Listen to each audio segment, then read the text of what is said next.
critical race theory, how close are we to seeing this take over all of our schools?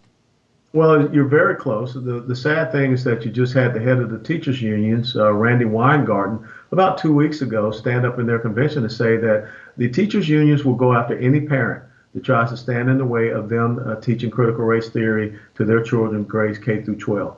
We have a war on parents. We have a war on our children that is happening right now. And here in Texas, we need to make sure that critical race theory or anything that's cultural Marxism is not taught in our school systems. And one of the other things that I would do as a governor is I would look at all of these state universities and colleges that we have. And if you're teaching socialism, you're teaching Marxism, things of that nature, we're not going to be funding that. We're going to take that and we're going to, write it out of your little budget. And you can go to your endowment fund that you have if you want some professor that's teaching women's studies or toxic masculinity. That's not helping us build the future employment base and the future entrepreneurs here for the state of Texas and be part of our growing economy. So I think that we've got to start undermining the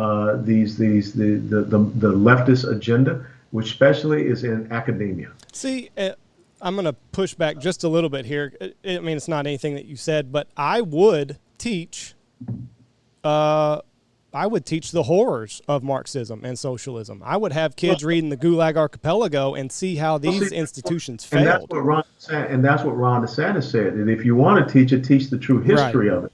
But don't sit around and teaching that, Che Guevara was a great guy and you should wear his T-shirt. No. Teach about how many millions, tens of millions, hundreds of millions of people have lost their lives because of socialism and communism. Explain what it is as opposed to free market economics and capitalism. So I don't have a problem with teaching the two very different diverging philosophies, but to sit around and say that one group of people is oppressed, are oppressors and evil, and the other group are oppressed and they're victims, and you should feel bad because you have a different skin color every single day of your life. No, we're not going to be funding that.